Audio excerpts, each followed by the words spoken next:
बिस्मिल्लाहिर्रहमानिर्रहीम। अस्सलाम वालेकुम। This is Numan Arif. Contact number note कीजिएगा +923233667717। आज की इस वीडियो में हम डीएचए कोयटा के रिलेटेड डिस्कस करेंगे कि डीएचए कोयटा में अभी क्या सिनेरियोज चल रहे हैं इन्वेस्टमेंट पॉइंट ऑफ व्यू से। आइदर डीएचए कोयटा में इन्वेस्ट करना चाहिए और बारकोड की जो नई पॉलिसी आई नई मैनेजमेंट की तरफ से उसका क्या इम्पैक्ट रहा, क्यों डीएचए कोयटा की प्राइसेस जो हैं वो बढ़ नहीं रही, क्या ऐसा फैक्टर है जो मार्केट पे इतना इफेक्ट कर रहा है कि इसको मार्केट के रेट को बेहतर होने नहीं दे पा रहा। हम लोग इस वीडियो में डिस्कस करेंगे।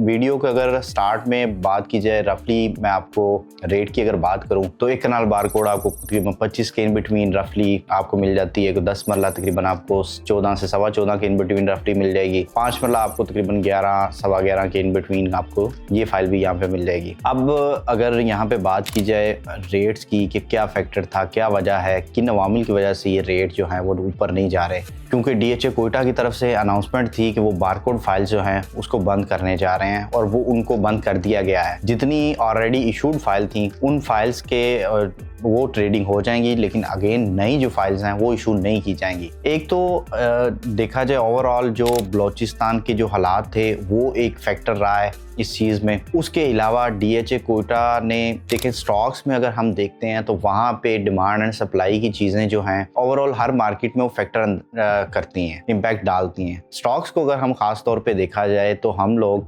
डिमांड और सप्लाई पे सारी चीज़ें चल रही होती हैं और अगर हम सप्लाई को पीछे रोक दें, बिल्कुल बंद कर दें, तो उससे डिमांड ऑलरेडी अपनी जगह पे रहती है और रेट में बेहतरी होना स्टार्ट हो जाती है। लेकिन प्रॉपर्टी की मार्केट में ये चीज़ एप्लीकेबल खास तौर पे नहीं है। डिफरेंट तरह की चीज़ें हैं। इन्वेस्टर्स जो हैं, जो जिन लोगों ने लैंड डीएचए को लेके दी है, उन लोगों ने अपनी पेमेंट्स वगैरह लोगों को क्लियर करनी है, लोगों से टाइम लिया हुआ है, उनके भी मामलात, उनके भी इशूज़, ये सारी चीज़ें उनकी तरफ से जो भी अपनी चीज़ें थी, अपनी फाइल्स थी, वो एकदम से पैनिक सेलिंग उन्होंने करना स्टार्ट की कि जितनी भी अपनी फाइल्स ऑलरेडी इशू हो चुकी हैं उन फाइल को जल्द से जल्द बेचा जाए और जो उनमें से अपना जो सरमाया है या लोगों की जो पेमेंट्स करनी है वो निकाली जाए, अपना प्रॉफिट निकाला जाए, क्योंकि फर्दर तो डीएचए नई जो फाइल्स हैं वो इशू नहीं करने जा रहा। एक सबसे बड़ा ये फैक्टर रहा। दूसरा, ओवरऑल अगर देखा जाए इन्वेस्टर्स और क्लाइंट्स की तरफ से कोई खास बहुत ज़्यादा हमें पॉजिटिव जो रिस्पांस है वो देखने में नज़र नहीं आ रहा। उसकी रीज़न डीएचए कोयटा की मैनेजमेंट के अपने ही कुछ ऐसे फैसले हैं जिसकी वजह से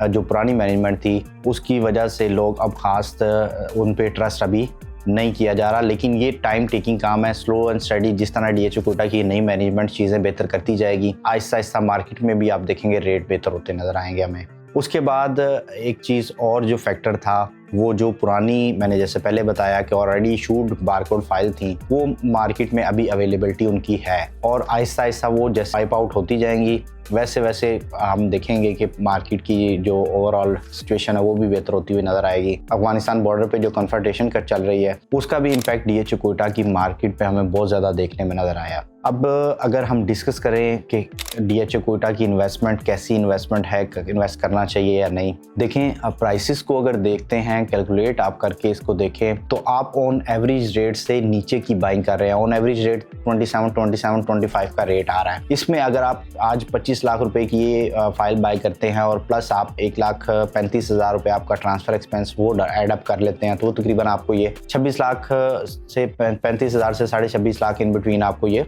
कॉस्ट करती है। और जो कि आपका ऑन एवरेज रेट जो तकरीबन 1 साल से 1.5 साल के अंदर देखें 27 से 27.5 के इन बिटवीन ये रहा है, उससे नीचे की बाइंग अगर आप कर रहे हैं। इसमें अगर हम और ज़्यादा डिप के चांसेस अगर देखें तो वो 25-50 हज़ार रुपया मैक्सिमम आपको देखने में नज़र आएगा। दूसरी तरफ अगर उसके बेहतरी के चांसेस को अगर हम यहाँ पे देखें, एक्सपेक्ट कर सकते हैं कि जिस फाइल ने आपको तकरीबन 1 करोड़ 50 1 करोड़ 60 लाख रुपया टच किया है तो उसको कोई समथिंग अराउंड को 70s 80s के 90s के बिटवीन कहीं ना कहीं तो ये फाइल टच करेगी। और दूसरी ये चीज़ आप देखें, डीएचए कोयटा की सराउंडिंग में जितनी भी सोसाइटीज़ हैं उन सोसाइटीज़ में भी आपको ये रेट नहीं मिलता जिस रेट पे आपको डीएचए कोयटा में ऑन ग्राउंड प्लॉट भी मिल जाता है, आपको फाइल भी मिल रही है। ये रेट आपको उनकी सराउंडिंग के एरियाज में नहीं मिलते। तो ये एक बहुत बड़ा एक हमारे पास अपॉर्चुनिटी है जहाँ पे ऑन ग्राउंड अगर आप चीज़ें देखें तो काफ़ी ज़्यादा बेहतरी की तरफ आप गामजन है। और इन फ्यूचर आप देखेंगे डीएचए कोयटा की मार्केट थोड़ा सा टाइम टेकिंग ये काम है, लेकिन आप इसमें देखेंगे कि बहुत ज़्यादा पॉजिटिविटी होगी और मार्केट में इंशाल्लाह बेहतरी देखने में नज़र आएगी। लास्ट अगर देखा जाए इन्वेस्टमेंट के हवाले से कि क्या अभी इन्वेस्ट करना चाहिए नहीं, देखें